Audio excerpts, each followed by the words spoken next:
معدن الجود والکرم منبع العلم والحلم والحکم وآلہ وصحبہ وبارک وسلم صلاة وسلاما علیک یا سیدی یا رسول اللہ کلہم من رسول اللہ ملتمس غرفا من البحر ورشفا من الدیم منزہ عن شریک فی محاسنہ فجوہر الحسن فیہ غیر منقسم ثم الرضا نبی بکر وعن عمر وعن علی وعن عثمان ذی الکرم مولایا صلی وسلم دائما سرمدا علی حبیبک خیر الخلق کلہم۔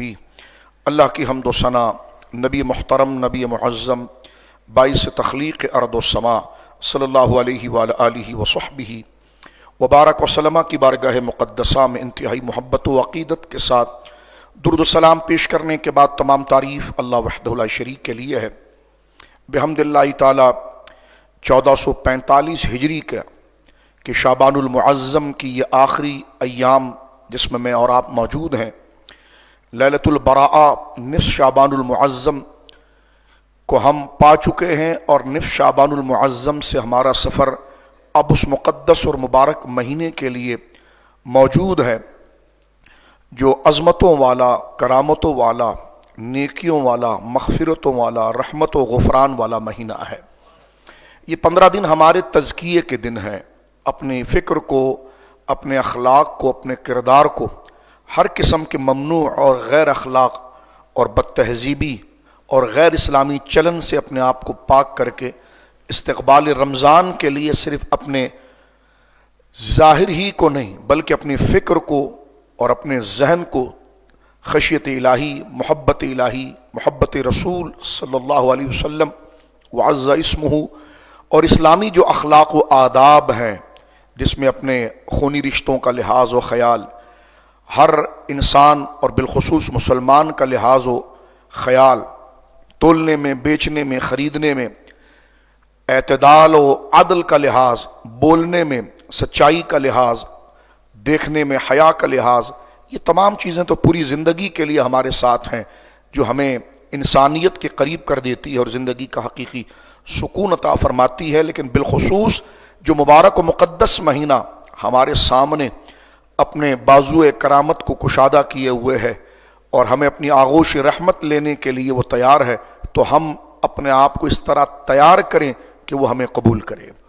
آج ہم نے سورۃ البقرہ، کیونکہ جمعے کے دن الحمدللہ ترتیب کے ساتھ درس قرآن ہوتا ہے اور قرآن کریم کے مختلف مضامین کا ایک مطالعہ ہوتا ہے اور قرآن کریم سے اپنے رشتے کو گہرا کرنے کی کوشش کی جاتی ہے۔ اللہ رب العالمین کی وہ سچی کتاب، لا ریب کتاب جس میں شک کی جگہ نہیں ہے، اصل ہدایت کی کتاب، اپنے آپ کو اس سے قریب کرنے کے لیے جمعے کے دن مختلف آیات اور مختلف صورتوں کا انتخاب کرتے ہیں۔ جس طرح کہ آپ جمعے میں شریک ہوتے ہیں تو اس بات کو جانتے ہیں۔ آج سورۃ البقرہ جو ترتیب مصحف کے اعتبار سے قرآن مجید فرقان حمید کی دوسری صورت ہے، اس کی آیت نمبر 183 کو ہم نے پڑھا ہے، جو ان موضوعات کے حوالے سے انتہائی ضروری ہے، اور انشاءاللہ زندگی رہی اور اللہ رب العالمین جل والا نے جان اور نفس کی توفیق عطا فرمائی ایمان کے ساتھ انشاءاللہ، تو پھر آنے والے دروس کے اندر اس آیت اور ان آیات میں پوشیدہ جو خزانے ہیں ہمارے ایمان کے لیے، جو مفید منافع ہیں ہمارے لیے، انشاءاللہ العزیز جو اکابر نے یہاں سے کشید کیے ہیں وہ انشاءاللہ عرض کرنے کی سعادت پائیں گے۔ آج صرف گویا کہ کچھ چیزیں ذکر کی جا رہی ہیں اور ارشاد، کیونکہ آج روزے کے حوالے سے چند بنیادی بات ہے۔ فرمایا یا ایھا الذین آمنوا کتب علیکم الصیام کما کتب علی الذین من قبلکم لعلکم تتقون۔ یہ میرا اور آپ کا درس ہے اور پوری دنیا سن رہی ہے، آپ بھی سن رہے ہیں جو موجود ہیں۔ ہم نے گھر جا کر قرآن کریم کی اس آیت کو نکال کر آج ہی سے تیاری شروع کرنی ہے۔ اس کے بعد آیت نمبر 183 ہے، 184 ہے، 185 ہے، یہ ترتیب کے ساتھ چل رہی ہے۔ اس کے لیے کنز ایمان شریف اٹھائیے اور قرآن کریم کی تلاوت کیجیے، ترجمہ پڑھیے، اور اس کے حواشی کے اندر سعد الافاضل نعیم الدین مراد آبادی رحمہ اللہ، امام المفسرین، عمدۃ المتکلمین، قدس سر العزیز نے جو ان آیات کے مفہوم و مفاہیم کو سمجھایا ہے اس کو خود سے پڑھنے کی کوشش کیجیے۔ ہاں، جس جگہ پر آپ کو دقت یا پریشانی ہو تو پھر علماء سے مراجعات کریں، اور جو گویا کہ سادہ ذہن کے لوگ ہیں پہلے وہ ہماری گفتگو کو سن لیں، اور اس کو بنیاد بنا کر پھر اپنے مطالعے کو بڑھائیں، کیونکہ یہ قرآن کا مہینہ آ رہا ہے اور مجھے اور آپ کو دیگر چیزوں میں مبتلا ہونے کی بجائے، یعنی سوشل میڈیا پر غیر ضروری چیزوں کو دیکھنے کی بجائے، جو ممنوع ہے وہ ہمیشہ ممنوع ہے، لیکن اپنا رشتہ قرآن کریم سے جوڑنا ہے، تلاوت قرآن، تراویح، تلاوت کے ساتھ ساتھ دروس قرآن، جہاں پر علماء قرآن کے معنی و مفاہیم کو ذکر کرتے ہیں، اپنے آپ کو اس کے ساتھ پیش کرنا ہے۔ یہ قرآن کا مہینہ ہے، اپنے آپ کو مساجد اور قرآن کے سامنے پیش کرنا ہے۔ جس قدر ہماری زندگیوں میں اندھیرے اور ظلمت ہے، اس کا علاج قرآن کریم ہے۔ قرآن روحانی سکون ہے، تلاوت کرنے والا جب تلاوت کرتا ہے تو اس کی ذہنی پریشانیاں، مشکلات کو باقاعدہ طور پر وہ دیکھتا ہے کہ وہ حل ہوتی چلی جا رہی ہے، جو ذہن پر پریشر ہے وہ ریلیز ہوتا چلا جا رہا ہے،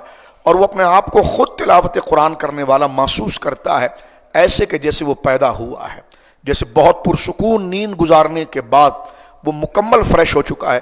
لیکن تلاوت کتنی ہے اس کی قید نہ لگائیں، بس پڑھتے رہیے۔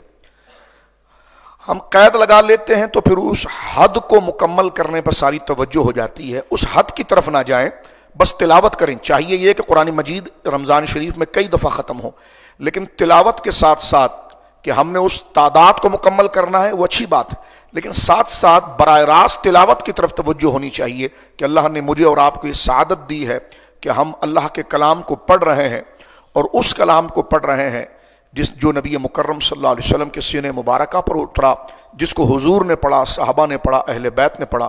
ہماری زبان ان کلمات کا تلفظ کر رہی ہے جو الفاظ دہن مصطفیٰ سے صادر ہوئے ہیں۔ پھر آپ دیکھیں گے کہ آپ کے اندر ایک دم اسپریچول اور جو ہے وہ روحانی اعتبار سے آپ اس کو مکمل طور پر ایک سکون پائیں گے۔ اللہ مجھے اور آپ کو یہ توفیق دے۔ تو یہ رمضان شریف جو ہے وہ قرآن کا مہینہ ہے۔ اب آئیے جو مسائل ہے، آج تو ہم مسائل نہیں ذکر کر پائیں گے، کچھ باتیں ذکر کریں گے۔ یہ بات ضروری ہے کہ جس طرح حدیث پاک میں آیا کہ طلب العلم فریضۃ علی کل مسلم، کہ ہر مسلمان پر علم دین حاصل کرنا فرض ہے۔ روزہ میں اور آپ رکھیں گے انشاءاللہ اللہ کی توفیق سے، لیکن ہم پر یہ فرض ہے کہ روزے کے مسائل کو جانیں۔ روزہ رکھ کر اگر روزے کے مسائل کو نہ جانیں تو یہ بھی گناہ ہے۔ نماز پڑھ کر نماز کے مسائل کو نہ جانیں تو یہ بھی گناہ ہے۔ حج کر کے حج کے مسائل کو نہ جانیں یہ بھی گناہ ہے۔ اس لیے کہ ہم اپنے ضروری معاملات کا علم رکھتے ہیں تو اتنی بنیادی عبادت جو ہم ادا کر رہے ہیں، نماز میں ضروری ہے کہ کتنی چیزیں ہیں جو نماز کے اندر فرضیت کا درجہ رکھتی ہیں، کہ اگر وہ چھوٹ جائے تو سرے سے نماز ہی باطل ہے، اور وہ کتنی چیزیں ہیں جو نماز میں واجب کا درجہ رکھتی ہے، کہ اگر وہ چھوٹ جائے تو پھر اس کا اعادہ واجب ہو جاتا ہے اور وہ اجر سے خالی۔ یہ دو چیزیں خصوصاً جو فرض اور واجب، اس کا جاننا تو ہر ایک پر لازم ہے نماز پڑھنے کے باوجود۔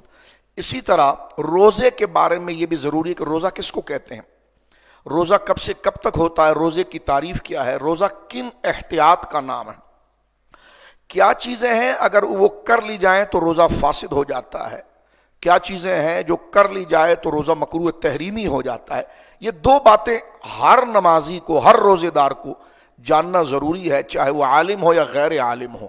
جو یہ عبادت کرے گا اسے جاننا ضروری ہے۔ اور آج تو علم کی اپروچ بہت آسان ہے، علماء دروس دیتے ہیں، نیٹ پر علماء اہل سنہ کے تفصیلی دروس موجود ہیں، جس کو آپ دیکھ کر مسائل کو پڑھ کر نہیں سمجھ سکتے تو زبانی سن لیجئے، لیکن یہ لازم اور ضروری ہے۔ یہ نہیں کہ صرف میں نے کھانا پینا بند کر دیا ہے تو یہ میرا روزہ ہے، نہیں، یہ گویا کہ روح روزہ کے خلاف ہے۔ یہ تو صرف منہ بند ہوا ہے، معدہ بند ہوا ہے، لیکن روزہ جو تقوی کے مقام پر لینا جانا چاہتا ہے اور باطن کو صاف کرنا چاہتا ہے، پورے سال کی بدعملی اور غلط فکر اور غلط رجحانات اور خیالات نے ہمارے دلوں کو گندا کر دیا ہے، دماغوں کو گندا کر دیا ہے، اس کی پاکیزگی کے لیے روزہ رکھا جاتا ہے۔ آگے اس پر جو تھوڑا وقت ہوگا ذکر کریں گے۔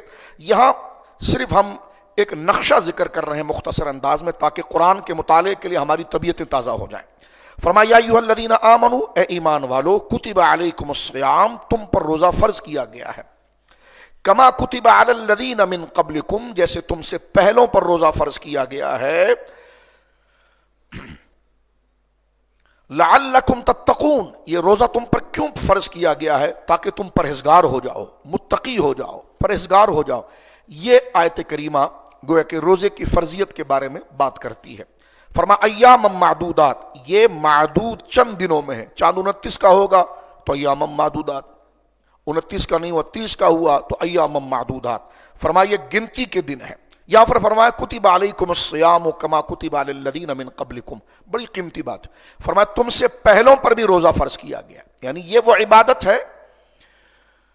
علماء نے لکھا ہے کہ روزہ تمام عبادتوں کے اندر وہ بنیادی عبادت ہے جو عوارض بشریہ، ظلمات بشریہ اور انسانی بشری تقاضوں سے وہ چیز جو دل کے آگے ایک دیوار اور اندھیرا بن جاتی ہے اور اللہ کی انوار اور اللہ کے الطاف و عنایات کو دل تک قبولیت کا راستہ نہیں دیتی ہے، اس دبیس پردے کو، اس موٹے پردے کو اور اس نجاست کو، اس اندھیرے کو، جو چیز چیر کر اللہ کے شوق و محبت اور عبادت اور اس کے نور کو دل تک راستہ دیتی ہے، وہ صرف روزہ ہے۔ روزہ روحانیت کی معراج ہے۔ فرمایا گیا کہ کثرت روزہ کرنے والا ملہم ہو جاتا ہے، اس پر الہام شروع ہو جاتا ہے۔ کثرت روزہ کرنے والا صاحب فراست ہو جاتا ہے، انویزیبل چیزیں اس کے سامنے عیاں ہونا شروع ہو جاتی ہیں، کیونکہ روزہ جو ہے وہ روح کی رفتار کو بڑھاتا ہے، جس کو آپ اپنی چھٹی حس کہتے ہیں کہ جناب جو ہے وہ تیز ہو جائے، بندے کے سامنے ادراک کا دائرہ وسیع ہو جائے۔ جو آنکھوں سے دیکھ رہا ہے ایک تو اس کا دائرہ ہے، لیکن کچھ اور معلومات اضافی جو ایگزسٹ کرتی ہیں، وجود رکھتی ہیں، اس کے بارے میں اس کے ذہنوں کے اندر مضامین اترنا شروع ہو جائے، تو یہ جس کو ہم عربی میں اور قرآن کی زبان میں شرح صدر کہتے ہیں، یہ اطمینان حاصل ہو جانا اور اس پر خیر کا الہام ہونا شروع ہو جانا، ذوق عبادت کا الہام ہونا شروع ہو جانا، گناہوں سے نفرت ہو جانا، یہ جو کیفیت ہے ان تمام عبادتوں کے اندر، نماز، روزہ، زکوٰۃ، حج، ان میں صرف روزے کے اندر یہ صلاحیت ہے کہ وہ بندے کو ظاہر اور باطن سے فرشتے کے مثل کر دیتا ہے۔ یہ جو جملہ قرآن نے کہا نا کتب علیکم الصیام، ہم ایسی گزر جاتے ہیں، اس جملے کو سمجھنے کی ضرورت ہے کہ پہلوں پر کیوں فرض کیا گیا، بعد والوں پر پہلوں پر کیوں فرض کیا گیا اور آپ پر کیوں فرض کیا گیا، روزے کو ہر امت پر کیوں مسلسل رکھا گیا۔ اس کی وجہ میں نے، اگر آپ اردو میری سمجھ رہے ہیں اور میں سمجھا پا رہا ہوں، تو اس میں نے یہ جملہ آپ کی خدمت میں عرض کیا کہ بشری کثافت کو کاٹ کر اللہ کے انوار اور اس نورانیت کو لینے کے لیے جو دل کی کیفیت کو بیدار کرتی ہے اور اس تمام بلاکیج کو ختم کر کے براہ راست عرش الہی سے بندے کے قلب کا رابطہ جوڑتی ہے، وہ صرف روزہ ہے کہ اتنی لمبی پرواز بندے کو ملتی ہے۔ ظاہر سی بات ہے گناہ کر کے، بدعملی کر کے ہماری فکروں میں، ہمارے دھیان میں ایک ایسا روحانی اندھیرا آ جاتا ہے، ایک بادل آ جاتا ہے، جس طرح دیکھیں چاند چمک رہا ہوتا ہے رات کے وقت تو ہلکی سی ایک بدلی آتی ہے، ایک تو پورا کالا بادل سامنے آ جائے تو نظر ہی کچھ نہ آئے، وہ تو کفر کی مثال ہے، لیکن ایک ہلکی سی بدلی گزرتی ہے جو چاند کی جو جاذبیت اور اس کی چاندنی ہے، جو دل کو ٹھنڈک پہنچاتی ہے اور طبیعتوں کو شاداب کرتی ہے، اس کو وہ روک دیتی ہے اور پتلی بدلی ہوتی ہے۔ ہمیں یہ اندازہ ہوتا ہے کہ اوپر کوئی چیز چمک رہی ہے، لیکن اس کی چمک نیچے نہیں آ پاتی ہے۔ ایسے ہی بادل بدلی انسان کے دل پر آتی ہے، قرآن نے بھی اس کو ذکر کیا۔ انشاءاللہ آگے چلیں گے تو اس لفظ کو مزید کھولیں گے اور یہ سمجھنے کی ضرورت ہے جو ہماری نیچر سے تعلق ہے۔ اسی طرح انسان کے دل کے اوپر بھی، مومن کے دل کے اوپر بھی وہ بدلی آتی ہے کہ اسے دین اور اسلام کی نظر تو آ رہا ہوتا ہے، لیکن وہ آگے جو بدلی کھڑی ہے وہ اس کی چمک کو ڈیلیور نہیں ہونے دیتی ہے۔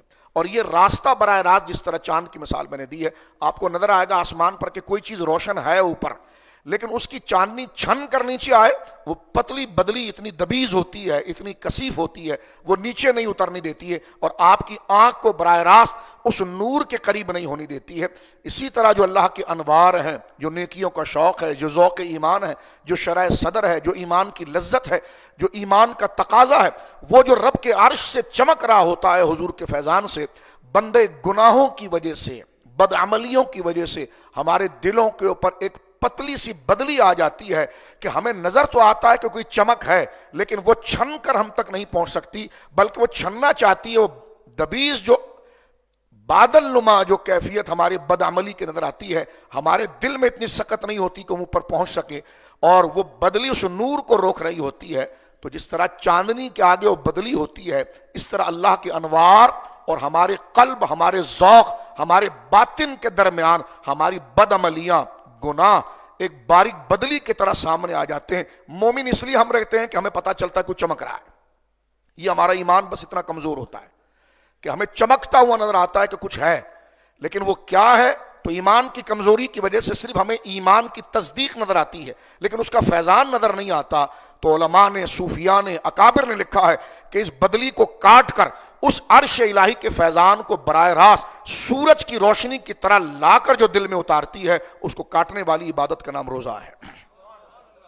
آپ دیکھیں غیر مسلموں کے اندر بھی اگر فاقے کی عادت پڑ جاتی ہے تو وہ جناب کن کن چیزوں پر تصرف کرنے پر اپنا اختیار رکھتے ہیں۔ جادوگروں کو دیکھیے، جاہل عاملوں کو دیکھیے کہ جناب سالوں سال نہیں کھا رہے ہیں اور کئی کئی دن نہیں کھا رہے ہیں، تو یہ بدن جب کمزور ہوتا ہے تو روح کو رفتار پہنچتی ہے، روح کو گویا کہ رفتار پہنچتی ہے۔ تو اگر غیر مسلم بھی اس طرز عمل کی طرف آتا ہے تو اس کو بھی کچھ چیزیں چمک نظر آتی ہے، لیکن وہ چمک شیطانی چمک ہوتی ہے، لیکن اس کو کچھ نہ کچھ چیزیں جو ہیں وہ نظر آنا شروع ہو جاتی ہیں۔ لیکن اہل ایمان خدا کی تصدیق کے ساتھ، نبی پاک کی شریعت کی اتباع کے ساتھ اور اللہ کے حکم اور اخلاص کے ساتھ اللہ ہی کے لیے جب اس عبادت کی طرف آتا ہے تو وہ اللہ کے حقیقی انوار، جس کو فراست کہتے ہیں، کہ وہ پھر غیب کے معائنہ کرنے میں، ادراک کرنے میں، انویزیبل چیزوں تک اس کی رسائی کرنے کے اندر جو عبادت سب سے بڑا سپورٹ کرتی ہے وہ روزہ ہے۔ میں کیا کیا بات اس میں بتاؤں آپ کو کہ یہ جو فرمایا گیا کہ کتب علیکم الصیام کما کتب علی الذین من قبلکم، انسان کو روحانیت کے قریب کرنے کے لیے، کیونکہ انسان صرف ظاہر کا نام نہیں ہے، باطن کے شوق کا بھی نام ہے، اس کی ایک باطنی زندگی بھی ہے جو یقین سے تعلق رکھتی ہے۔ یقین چہرے کی صفت نہیں، اندر کی صفت ہے، جو سچائی سے تعلق رکھتی ہے، جو یقین سے تعلق رکھتی ہے، جو شوق سے تعلق رکھتی ہے، جو محبت سے تعلق، تو یہ محبت، شوق، یقین، یہ سب ہمارا انٹرنل سلسلہ ہے۔ اس چیز کی جلا جس طرح ہم کھا کر اپنے بدن کو مضبوط کرتے ہیں، تو اندر کے اندر اس بنیادی شعبہ جس کا تعلق یقین اور محبت اور حق کی جستجو اور اس کو پانے کا ہے، تو ایسی کون سی غذا اس کو پہنچائی جائے کہ وہ اتنی توانا ہو جائے کہ اپنے مقصود تک وہ اپروچ کر سکے۔ تو اندر باطن کی غذا سب سے بڑی جو چیز ہے وہ روزہ ہے۔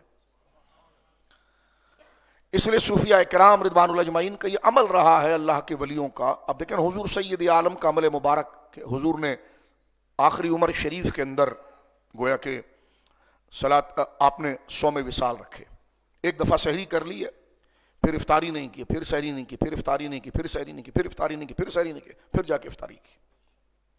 کئی کئی دن ایک سحری سے چل رہے ہیں یا صوم وصال جوڑتے چلے جا رہے ہیں، اور اس کی وجہ ہماری عقلوں کے قریب آ کر حضور نے صرف اشارہ دیا ہے۔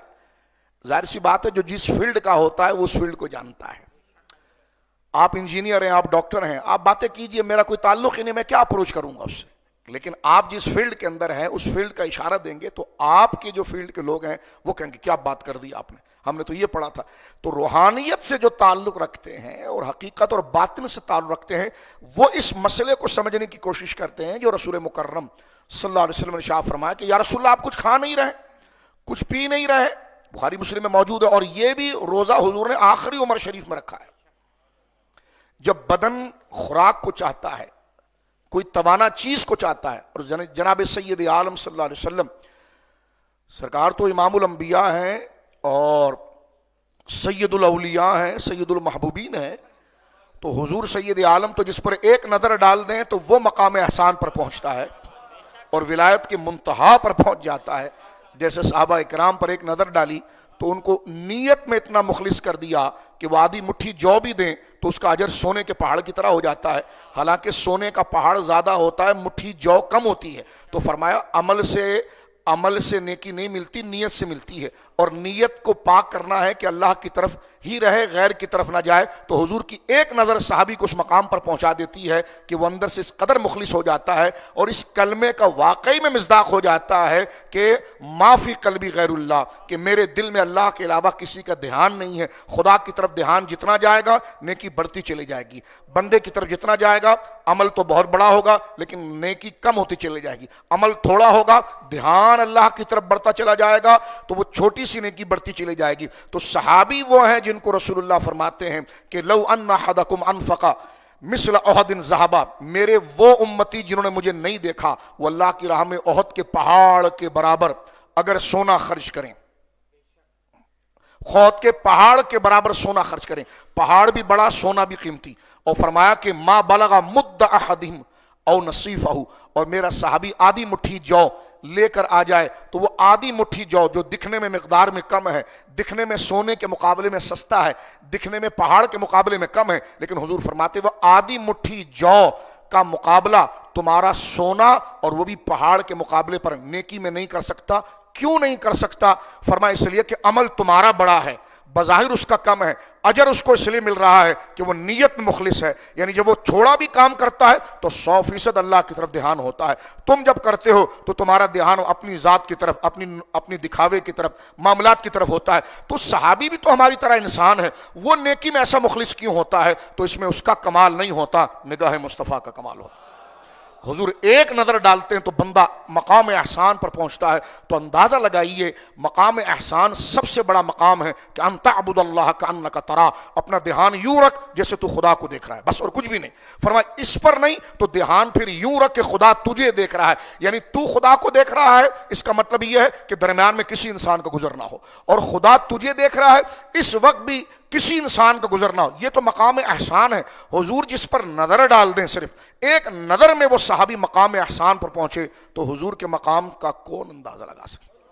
وہ کہا نا کوئی حد ہے ان کے حدود کی، صرف بشر کہہ کر گزر جاتے. یہاں مقام دیکھو کہ ایک نظر ڈال دیں تو جناب اس کو مقام احسان پر پہنچا دیں. حضور جیسا کون ہو سکتا ہے؟ صحابہ کے فضائل بیان کرتے ہو تو صحابہ تو ہماری طرح انسان تھے، لیکن ان کو عظمت و شان میں ہم سے بلند کس نے کیا؟ نگاہ مصطفیٰ نے کی. نمازیں وہ وہی پڑھ رہے تھے جو میں پڑھ رہا ہوں اور آپ پڑھ رہے ہیں، روزے وہ وہی رکھ رہے تھے، وہ کوئی شوال کی طرف نہیں گئے تھے فرض، وہ رمضانی کو فرض کہتے تھے اور وہ روزے رکھتے تھے، وہ بھی 5 وقت کی فرض نمازیں ہی پڑھتے تھے، لیکن ساری عبادتیں پوری ہم وہی کر رہے ہیں. لیکن ہم ان کے راہ کی، گویا کہ ان کے سواریوں کے سموں کی دھول پر بھی نہیں پہنچ سکتے جو حدیث پاک کے اندر موجود ہے. تو یہ مقام ان کا کس طور بڑھ رہا ہے؟ تو فرمایا ان عبادتوں کی وجہ سے نہیں، ان عبادتوں پر جو اجر بڑھ رہا ہے وہ صحبت مصطفیٰ اور نگاہ مصطفیٰ. ہمارے پیر حضرت امام ربانی شیخ احمد سرہندی رحمۃ اللہ تعالی علیہ نے کمال کی گفتگو یہاں پر کی ہے. فرمایا صحبت رسول بندے کو اس مقام پر پہنچاتی ہے. حضور کی گیدرنگ، کہتے ہیں جناب یہ جنرل صاحب کی خدمت میں بیٹھتے ہیں، یہ جج صاحب کی خدمت میں بیٹھتے ہیں، یہ جناب وزیر اعظم کی خدمت، لوگ اس کو روب سے دیکھتے ہیں، اچھا اتنے بڑوں کی خدمت میں. میں نے کہا جو حضور کی خدمت میں بیٹھا ہو. تو یہ جو صحبت رسول ہے، صحبت حضور کے ساتھ بیٹھنا، ہمارے پیر سرکار امام ربانی شیخ مجدد الفسانی رحمہ اللہ تعالی ارشاد فرماتے ہیں یہ جو بیٹھنا ہے یہ اتنا بڑا کمال ہے اور اتنی بڑی عظمت ہے. آپ ارشاد فرماتے ہیں جس کا خلاصہ یہ ہے کہ صحبت کی وجہ سے اس کا ایمان بالغیب سے نکل کر ایمان مشاہدہ پر ہو جاتا ہے. فرمایا صحابہ نے حضور کی صحبت پا کر، ہم نے تو حضور کو نہیں دیکھا، ہم نے تو معجزات نہیں دیکھے، ہم نے تو وہی نہیں دیکھے، ہم نے ان تمام باتوں کو بن دیکھے مانا ہے. صحابہ کا ایمان مشاہدہ تھا، انہوں نے دیکھ کر مانا، تو ان کا ایمان مقام مشاہدہ پر پہنچا ہوا. صحبت رسول، اگر آپ اپنے دماغ کو کام لے رہے ہوں گے تو میں بہت بزرگ بات کر رہا ہوں، صحبت رسول کی وجہ سے ان کا اجر و مقام اتنا بڑھ گیا کہ شیخ ہمارے پیر فرماتے امام ربانی فرماتے ہیں کہ اویس قرنی کی ساری نیکیاں، جو سید التابعین ہیں، امام الاولیاء ہیں، خواجہ اویس قرنی کی ساری نیکیاں، عمر بن عبدالعزیز جیسے اللہ ولی کی ساری نیکیاں ایک طرف ہو اور حضرت معاویہ کی اجتہادی خطا ایک طرف ہو. فرمایا ان کی ساری نیکیاں حضرت امیر معاویہ کی اجتہادی خطا پھر بھی زیادہ اجر رکھتی ہے، اس لیے کہ وہ صحبت رسول پائے ہوئے ہیں. میں نے یہاں جناب معاویہ کا ذکر کیا، مولا علی کا نہیں کیا، میں نے صدیق اکبر کا نہیں کیا. یعنی آپ دیکھیے اس درجے کے اندر یہ ذکر کیا. اور ایک بات سرکار امام ربانی نے بڑی کمال کی لکھی ہے. فرمایا دیکھو اویس قرنی حضور کے دور میں تھے، وہ یمن میں موجود تھے اور سرکار مدینے میں تھے، وہ اپنی والدہ کی خدمت میں تھے. توجہ کیجئے گا، وہ اپنی والدہ کی خدمت میں تھے اور حضور کا وہی زمانہ تھا اور وہ حضور سے ملنے نہیں آئے اپنی والدہ کی خدمت کے لیے. ہمارے شیخ فرماتے ہیں سرکار امام ربانی رحمۃ اللہ علیہ، فرمایا ادراک نہ کر پائے اویس قرنی کہ کہاں صحبت رسول اور کہاں ماں کی خدمت. فرمایا اگر انہیں اندازہ ہو جاتا کہ صحبت رسول ولایت میں کس مقام پر لے جاتی ہے تو ایسی ماں کیا کئی ایسی حاجتوں کو چھوڑ کر وہ حضور کے دربار میں پہنچ جاتی. تو صحابی پر بک بک کرنے والا خود اندر سے کتنا غلیظ ہے، اس کو پتہ ہی نہیں ہے کہ وہ شرف کیا پا رہا ہے. اور جو میں نے پہلے کہا جو جس فیلڈ کا ہوگا وہ مقام کو سمجھے گا. تو جو مقام روحانیت والے تھے وہ سمجھتے ہیں کہ ہم عام بزرگ کے سامنے بیٹھتے ہیں تو ہمارے دل پر نیکی کا اتنا اثر ہوتا ہے، تو جو امام الانبیاء کے سامنے بیٹھا ہوگا وہ نیکی کے شوق میں کس مقام پر پہنچا ہوگا. اسی کو مقام احسان کہتے ہیں. فرمایا ایک نظر میں اس کو مقام احسان پر پہنچائے. اللہ ہمارے دلوں کو کھولے شوق کے لیے کہ ہم اس بات کو سمجھ سکیں. تو فرمایا کتب علیکم الصیام. اس کی تشریح ہوتی رہتی ہے لیکن کبھی اس جہت سے بھی اس کو سمجھنے کی کوشش کی. یا الذین آمنوا کتب علیکم الصیام کما کتب علی الذین من، تم سے پہلے بھی، یعنی رب سے رشتہ جوڑنے کا واحد ذریعہ روزہ ہے. یعنی آپ دیکھ لیجئے کہ بندہ رب کے قریب نمازوں کے ذریعے بھی ہوتا ہے، لیکن اس قرب کے اندر جو بندے کے اندر شوق کی تیزی کو جو پیدا کرتا ہے نا وہ روزہ پیدا کرتا ہے. تو جناب سید عالم صلی اللہ علیہ وسلم کا جملہ مبارک گزر رہا تھا، اللہ ہمیں کبر اور حسد اور دکھاوے سے بچائے، کیونکہ یہ بہت خطرناک اندھیرا ہے. اپنی رداد و تحسین جیسی غلاظت سے بچائے کہ یہ بہت بڑا پردہ ہے جو بندے کے اندر سے عبادت کے ذوق کو ختم کرتا ہے. ہم سب مٹی ہو جائیں گے، ختم ہو جائیں گے. اصل جو ہے وہ اللہ کا نام ہے، اس کے حبیب کا نام. اس طرف توجہ کر کے بندہ کام کرے، توجہ ادھر رہ جائے تو پھر مٹی بھی بندے کے بدن کو نہیں کھاتی. سرکار سید عالم صلی اللہ علیہ وسلم کا ارشاد گرامی کہ آپ نے مسلسل صوم وصال رکھا. ایک دن سحری فرمائی، اس کے بعد پھر افطاری نہیں کی، پھر سحری نہیں کی، پھر افطاری نہیں کی، پھر سحری نہیں کی، پھر افطاری، پھر سحری، پھر جا کے افطاری کی. کبھی 9 دن ہو جاتے ہیں، کبھی 11 دن ہو جاتے ہیں. اس سے زیادہ 17 دن کا بھی قول ہے کہ مسلسل ایک ہی سحری پر گزارا ہو رہا ہے. صحابہ متعجب ہوئے، یا رسول اللہ آپ نے کچھ نہیں کھایا، کچھ نہیں پیا. جبکہ جب انہوں نے یہ کرنا شروع کیا تو صحابہ حضور کا کوئی عمل نہیں چھوڑتے. سرکار کے اشارے پر جو وہ اپنے بچوں کو قربان کر سکتے ہیں تو یہ عمل نہیں. حضور کے سامنے آیا تو چہرے پیلے ہو گئے تھے، کمزوریاں اور نکاہت چہرے پر تھی. حضور نے فرمایا تمہارے چہروں پر یہ کمزوریاں کیوں ہیں، یہ پیلا پن کیوں نہیں ہے؟ کہ حضور ہم آپ کی نقل کے اندر روزہ رکھ رہے ہیں. تو حضور نے فرمایا ایکم مثلی، تم میری ہیت کے نہیں ہو، تمہاری وہ روحانیت نہیں جہاں میری پرواز ہے، اور تم میرے مثل نہیں ہو. تم کیا سمجھتے ہو میں کھاتا پیتا نہیں ہوں؟ فرمایا ربی یطعمنی و یسقین، میرا رب مجھے کھلاتا بھی ہے پلاتا بھی ہے. کہاں کھلاتا ہے؟ ہم نے تو دیکھا کہ نہیں کھا رہے ہیں آپ. پھر پلاتا کیا ہے؟ فرمایا یہ ہے وہ روزہ جو اندر کی جلا اور غذا کو پہنچاتا ہے، جس کے بعد بدن خود مثل روح کے اتنا ہلکا ہو جاتا ہے کہ پھر اس کی غذا بھی ہو. تو فرمایا حضور سید عالم نے جو یہ جملہ فرمایا کہ میں رب مجھے کھلاتا بھی ہے پلاتا بھی ہے، یعنی روح کی وہ پرواز ہے جو رب کے مشاہدے اور اس کے شوق کو پاتی ہے. تو اس کو سمجھانے کے لیے عام الفاظ بولا، کھلاتا بھی پلاتا بھی ہے. یعنی کھلانا پلانے کا لفظ ہماری عقل کے مطابق بولا ہے، لیکن وہ روح کے ذریعے جو تسکین، پرواز، دیدار اور مشاہدہ حاصل ہو جاتا ہے تو حضور نے یہاں ذکر کیا. اس کو بھی آپ دیکھیں کتب علیکم الصیام کما کتب علی الذین من قبل. روزہ کتنی عظمت والی عبادت ہے. میرے ذہن میں ایک بات آ گئی، جو حضور کو دیکھ لے صلی اللہ علیہ وسلم ہے تو وہ مقام احسان پر پہنچتا ہے، اور حضور جو خود خدا کو دیکھ لیں. اب آپ دیکھیے، یہ رات میں نماز پڑھ رہا تھا تو نماز میرے ذہن میں دھیان آیا اس جملے کہ صحابہ کرام، اب اس جملے کو اگر پیچھے رب سے وقت ختم ہو گیا ہے، پیچھے رب سے دیکھیں، رب سے دیکھیں، تعلق سے دیکھیں تو صحابہ ہماری طرح انسان تھے، ظاہراً عرض کر رہا ہوں ظاہراً، لیکن مقام معراج تقوی اور روحانیت میں وہاں پہنچا دیا کہ علامہ امام بخاری رحمۃ اللہ علیہ کے دادا استاذ حضرت عبداللہ بن مبارک رحمۃ اللہ تعالی، ابھی میں نے حضرت امام ربانی کا جو قول پیش کیا ہے، حضرت سید التابعین اویس قرنی رضی اللہ عنہ، لوگ حضرت اویس قرنی کے ذکر میں سر جھکا دیتے ہیں، پلکیں جھکاتے ہیں، خواجہ اویس قرنی. میں نے کہا بالکل ٹھیک ہے، لیکن وہ خواجہ کی ساری نیکیاں جس کے قدموں پر آ کر قربان ہو رہی ہے، جبکہ لفظ موجود ہے کہ تراب فی انف معاویہ، یہ عبداللہ ابن مبارک کا قول ہے رضی اللہ تعالیٰ عنہ البدایہ کے اندر. فرمایا تراب فی انف معاویہ افضل من عمر ابن العزیز. فرمایا وہ عمر بن عبدالعزیز جو امام الاولیاء ہے ان کی ساری نیکی سے زیادہ افضل وہ پاکیزہ چیز ہے جو حضرت معاویہ کی ناک پر آ کر لگی تھی جب وہ حضور کے ساتھ چل. فرمایا وہ مٹی جو حضرت معاویہ کی ناک پر لگ رہی ہے، فرمایا تراب فی انف معاویہ، یہ بھی الفاظ، تراب فی انف معاویہ افضل من عمر بن العزیز. حضرت عمر بن عبدالعزیز کی ساری نیکیاں، لیکن حضرت معاویہ رضی اللہ تعالیٰ جو حضور سید عالم کے ساتھ موجود رہے، اس میں کوئی ہمیں تانا نہ دے. اگر سننی ہے تو یہ حضرت عبداللہ بن مبارک کا قول ہے، یہ امیر المومنین فی الحدیث کا قول ہے بدایہ کے اندر. فرمایا ان کی ناک پر جو غبار لگا ہے وہ بھی اس سے افضل ہے. مسند عشرہ مبشرہ میں امام احمد نے یہ کلمات نقل کیے ہیں، میں آپ کے سامنے عرض کروں. یہ میرے سامنے مسند امام احمد ہے.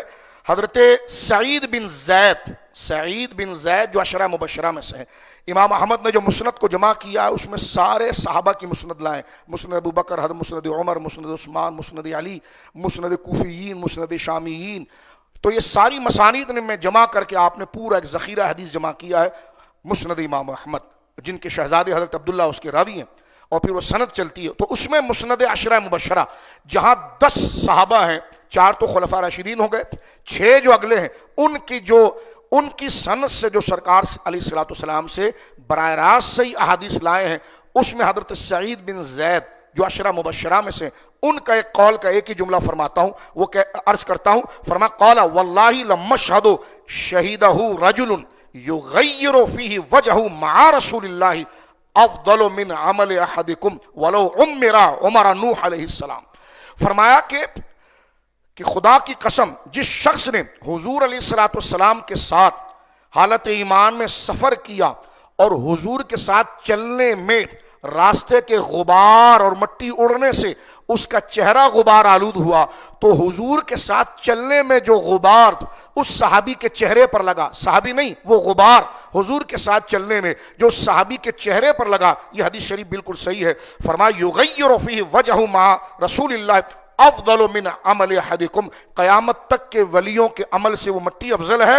فرمایا ولو عمر نوح علیہ السلام، چاہے اس امت میں کسی کو حضرت نوح علیہ السلام کے برابر بھی عمر مل جائے، 950 سال وہ عبادت کرتا رہے، اس نیکی پر نہیں پہنچے گا جو صحابی کے چہرے پر رسول اللہ کی سنگت میں لگنے والی مٹی کو جو شرف عطا ہو رہا ہے.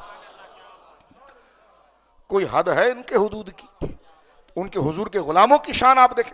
تو جب سرکار ایک توجہ فرما کر مقام احسان پر پہنچا دیتے ہیں، اور اس سے بڑا کوئی مقام روحانیت اور قرب کا نہیں ہے، تو جو حضور کو دیکھ کر اس مقام پر پہنچتا ہے، تو جو اصل الوصول ہے اللہ رب العالمین کی ذات. اور جب معراج کی رات بے حجاب جب اپنے رب کو دیکھا تو سرکار کی روحانیت اور ایمان مشاہدہ اور ایمان مشاہدہ کے مقابلے پر کون پہنچ سکتا ہے؟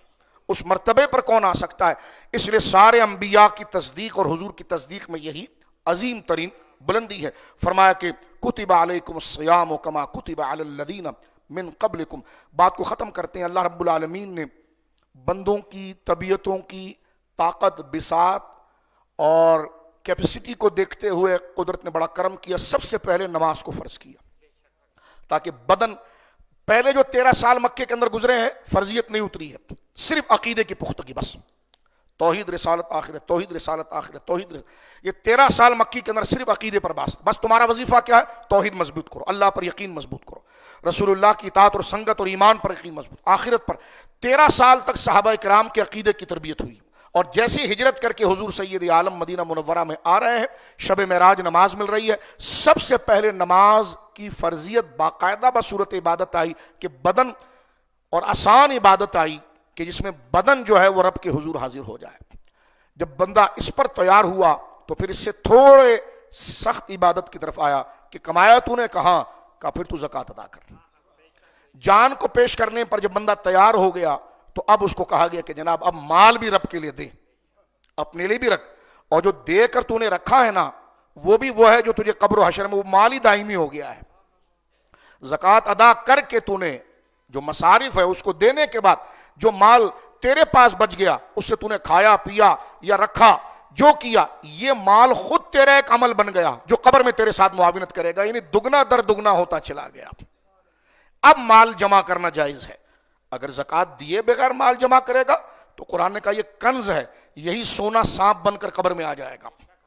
اور اگر زکوٰۃ ادا کر دیا، صدقہ فطر ادا کر دیا، اپنے غریب رشتہ داروں کا سب سے پہلے خیال رکھا اور پھر اور لوگوں کا رکھا، اور اپنا مال، ظاہر سی بات ہے بندہ کتنا دیتا ہے، لاکھ میں سے 10,000 15,000 دے گا، 80 زیادہ یعنی 70 سے 80% تو اپنے لیے بچا کر رکھتا ہے، اور زکوٰۃ میں بھی اگر آپ دیکھیں تو 40واں حصہ بندہ دیتا ہے، تو اس سے کئی گنا زیادہ تو اس کے پاس بچ جاتا ہے۔ لیکن جب اللہ کا حق دیتا ہے تو اس کا دنیاوی بینیفٹ یہ ہے کہ اس کے لیے اللہ رب العالمین جو اس کے رشتہ دار ہیں ان کے دلوں میں بھی محبت پیدا ہو جاتی ہے، قدر دنیاوی بینیفٹ ملتا ہے، اور اس کے بعد یہی مال زکوٰۃ نہیں دیا تھا تو قبر کے اندر سانپ بن رہا تھا، اور اس کو اس سونے کو پگھلا کر اس کے بدن پر داغا جا رہا تھا۔ اب جس کی زکوٰۃ اور صدقہ ادا کر دیا ہے تو اب وہی مال قبر کے اندر اب اسے کسی اور لکھائی پڑھائی کی ضرورت نہیں ہے، یہی اس کے لیے جنت کا قالین بن رہا ہے، یہی اس کے لیے سکون کا بات بن رہی۔ تو فرمایا پہلی چیز جو اللہ رب العالمین جل وعلا کی جانب سے فرض کی گئی وہ نماز تھی،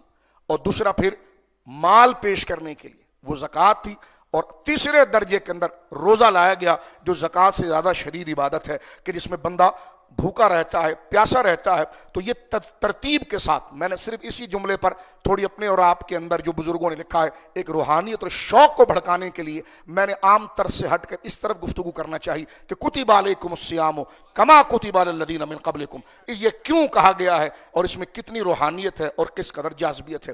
روزے کی تعریف سن لیجیے اور اس پر ہم گفتگو ختم کرتے ہیں، یہ تو ہر مسلمان کو پتہ ہونا چاہیے۔ پھر اس کے بعد ہم آگے چل کر انشاءاللہ زندگی رہی تو آنے والے جمعے میں اس کی تشریح کرتے ہیں، لیکن ہمیں عوامی روزے سے نکل کر آگے بڑھنا چاہیے۔ خاص کے عوامی روزہ کیا ہے جناب؟ عوامی روزہ یہ ہے کہ کھانا پینا یعنی صبح صادق سے لے کر غروب آفتاب تک، مختصر یہ جب سحری بند ہو رہی ہے وہاں سے لے کر جہاں افطار کا ٹائم شروع ہو رہا ہے، اس دوران کھانے پینے اور شادی شدہ ہے اگر وہ ہے تو عمل تزویج سے آمدن خود کو اللہ کی رضا کے لیے روک کر رکھنا، یہ ہے روزہ۔ تین چیزوں سے خود کو رونا، کھانا پینا اور شادی شدہ ہے تو عمل تزویج سے خود کو روک کے رکھنا، بنیت عبادت جان بوجھ کر قصدن خود کو ارادتاً روک کے رکھنا، یہ ہے روزہ۔ لیکن اس کے علاوہ اگر بندہ بک بک کرتا رہے، گالیاں دیتا رہے، غیبتیں کرتا رہے تو یہ محض روزہ ہے۔ اور خواص کا روزہ کیا ہے؟ خواص کا روزہ یہ ہے کہ کھانا پینا اور عمل تزویج کے ساتھ گویا کہ ارادتاً قصداً اللہ کی عبادت کے لیے وہ خود کو روک کے رکھتے ہیں، لیکن ساتھ میں اپنی زبانوں کو بھی روک کے رکھتے ہیں، فضول گوئی سے، ان باتوں سے جس کو رب پسند نہیں کرتا، اپنی آنکھوں کو بھی روک کے رکھتے ہیں، اپنے کانوں کو بھی روک کے رکھتے ہیں، ایسی حرکت، یہ خواص کا روزہ ہے۔ اور خواص الخواص کا کیا روزہ ہے کہ پھر وہ اپنے آپ کو عبادت ہی کی طرف لگا دیتے ہیں، جو وقت ہوا اس کو بنا لیتے ہیں کہ یہ قرآن کا مہینہ ہے، میں اٹھوں گا، سوؤں گا، نمازیں اپنی مکمل چل رہی ہیں، نمازوں کے درمیان مجھے جو وقت مل گیا ہے میں جو آرام کا وقت ہے اس میں آرام کروں گا، اٹھ جاؤں گا تو اس قرآن کی تفسیر کو پڑھوں گا، یہ تلاوت قرآن کروں گا، اور پورا وقت وہ مثل فرشتے کے ہو جاتا ہے۔ جیسے اعتکاف میں 10 دن بندہ آتا ہے تو دنیا کو چھوڑ کر صرف مسجد کے اندر آ جاتا ہے، تو مثل تو یہ خواص الخواص کا۔ آج میں نے ایک جاہل کو دیکھا جو یہ کہہ رہا تھا کہ جناب رات کے وقت اگر کرکٹ بھی کھیل لیا جائے تو حرج نہیں ہے۔ میں نے کہا مولوی ہیں آپ عوام کو یہ سکھا رہے ہیں، آپ اس کی ترغیب دے رہے ہیں کہ بچے یہاں سے اٹھ کر رات کو جناب جو ہے کہ وہ کرکٹیں کھیلیں، تو میں نے کہا اگر آج اس کی اجازت دیں گے تو کل دوسری چیز کا دروازہ کھلے گا۔ اس عوام کو نیچے انعام اور جانوروں کی سطح پر نہ لے جاؤ، اس کو اٹھاؤ اور اوپر لاؤ کہ بیٹا یہ تو سارے فضول کام ہے، یہ مہینہ تو عبادت کا تھا، آرام کرو، تلاوت قرآن کرو، تسبیح تحلیل کرو، اپنے درجے کو اوپر بڑھاؤ۔ عوام کی سطح پر رہو گے تو نیچے گر جاؤ گے۔ آپ کو چاہیے کہ روحانیت میں اوپر کی طرف آئیں کہ جتنا ڈیوریشن وقت گزرے گا کوئی فضول کام، ہاں دنیاوی کام میرا ہے، کاروبار، لین دین، ضروری میسیجز وغیرہ ہے، اس چیز تک میں اپروچ رکھوں گا، اس کے علاوہ میرا سارا وقت یا تو نوافل میں گزرے گا یا اذکار میں گزرے گا یا تلاوت قرآن میں گزرے گا یا علم کو سمجھنا۔ اب تک میں قرآن اچھا نہیں پڑھ سکتا تھا تو لہٰذا میں کسی قاری صاحب کے پاس بیٹھ کر اپنا قرآن درست کروں گا۔ یہ جو میں رات کو شور شرابہ کر رہا ہوں اس سے بہتر ہے کہ میں جاؤں گا قرآن کو سیکھوں گا۔ مسائل نہیں آتا میں مسائل کو سیکھوں گا، جو پریشانیاں مجھ پر آ گئی تو قرآن کے اندر جو وظائف اور اوراد ہیں اس کو میں سیکھوں گا۔ یہ چیزوں کو چھوڑ کر، کیونکہ اس کی راتیں بھی رمضان ہیں، یہ نہیں کہ افطاری کرنے کے بعد روزے کا ڈیوریشن ختم ہوا ہے، رمضان نہیں ختم ہوا۔ یہ دھڑام چوکڑیاں جو تم رمضان کے اندر مولوی بن کر اس کی اجازت دے رہے ہو تو اپنے 40 دن کے چلے کے لیے تو نوجوان کو گھسیٹنے کے چکر میں یہ باتیں کر رہا ہے۔ شرم نہیں آ رہی تجھے کہ یہ تبلیغ کا انداز ہوتا ہے کہ اس کو ایسے سوشل میڈیا پر میں نے کلپ دیکھا ہے جاہل مفتی کا، اپنے آپ کو مفتی کہتا ہے، اور وہ کہہ رہا ہے کہ جناب اگر رات کو کرکٹ بھی کھیل لیا جائے تو یہ بھی اچھا طریقہ ہے۔ یہ اچھا طریقہ ہے؟ یہ نوجوانوں کو یہ ترغیب دلائی جائے گی؟ رمضان کا یہ تقاضا ہے۔ ممنوع حرام اور جائز ہونا ایک الگ مسئلہ ہے، لیکن یہ تربیت اور تقوی کا مہینہ ہے۔ ہر اس چیز سے روکا جائے گا جس سے تقوی ختم ہو رہا ہو، اور ہر اس چیز کے قریب لایا جائے گا جس میں تقوی بلند ہو رہا ہو۔ تو رات کا وقت ہو یا دن کا وقت ہو، یہ قرآن کا ٹائم ہے، یہ علم دین کا ٹائم ہے۔ جو وقت بچ گیا ہے یہ اپنے آپ کے اندر روحانیت کو اتارنے کا ٹائم ہے۔ اپنا اسکیجول اور اپنا مکمل گویا کہ ایک کیلنڈر بنا لیا جائے کہ میں نے فجر کی نماز کے بعد اگر آرام کرنا ہے تو پھر اتنے دیر تک آرام کرنا ہے، چلو ظہر تک آرام کر لیا، ظہر کی نماز ادا کر دی، ظہر کے بعد میں نے اپنا قرآن سیکھنا ہے، تلاوت قرآن ایک پارہ کم سے کم پڑھ لینا ہے، اس کی تفسیر پڑھ لینا، چند آیات پڑھنی، کنز ایمان شریف سے اس کا ترجمہ دیکھ کر، اس کا حاشیہ دیکھ کر اپنے علم کے اندر اضافہ کرنا ہے۔ ایک مہینہ قرآن کو دے دیں اور ایک مہینہ رمضان کو دے دیں تو آپ کو خود پتا چل جائے گا میں جو بات آپ سے کر رہا ہوں آیا اس سے غصہ آنا چاہیے، یہ بات ٹھیک ہو رہی ہے۔ تو جب ذہن تقوی والا بن جائے گا تو یہ بات ہمارے سامنے واضح ہو جائے گی۔ تو اس لیے قرآن نے فرمایا یا ایھا الذین آمنوا کتب علیکم الصیام کما کتب علی الذین من قبلکم لعلکم تتقون، اس لیے تمہیں یہ دیا گیا ہے تاکہ تم پرہیزگار ہو جاؤ۔ اللہ رب العالمین جل وعلا اس مہینے کی حرمت و قدر کی توفیق مجھے بھی عطا فرمائے، جیسا رب چاہتا ہے اللہ رب العالمین جل وعلا اس کے موافق اپنے فضل خاص سے ہماری طبیعتوں کو عبادت کے ذوق کی طرف راغب کرے، اور شوق عبادت اللہ عطا فرمائے۔ شوق عبادت، نماز آہستہ آہستہ پڑھنی ہے۔ دل اگر کہے کہ جناب جلدی پڑھ تو پھر تھوڑا اور لیٹ کریں آپ، 3 دفعہ سبحان اللہ تو کم سے سبحان اللہ عظیم مکمل طور پر آپ نے رکوع کے اندر کہنا۔ ٹھہر ٹھہر کر پڑھو گے تمہیں خود پتا چلے گا، نہ کسی دوائی کی ضرورت پڑے گی نہ کسی شہد کی، خود یہ نماز خود آپ کو بتا دے گی، یہ روزہ خود بتا دے گا کہ یہ ذہنوں میں سکون کیسے صلاحیت کرتا ہے۔ اللہ ہمیں عبادت میں ٹھہراؤ، تسکین اور اس کی جاذبیت عطا فرمائے، اور دعا کیجیے گناہوں سے اللہ ہمیں کامل نفرت عطا، بالخصوص اندھیرے میں کرنے والے گناہ، تنہائی میں کمرے میں کرنے والے گناہ۔ اللہ رب العالمین ان غلیظ عادات سے ہمارے سینوں کو، ہماری فکروں کو اور ہماری نگاہوں کو پاک فرمائے۔ وما علیہ الا البلاغ المبین۔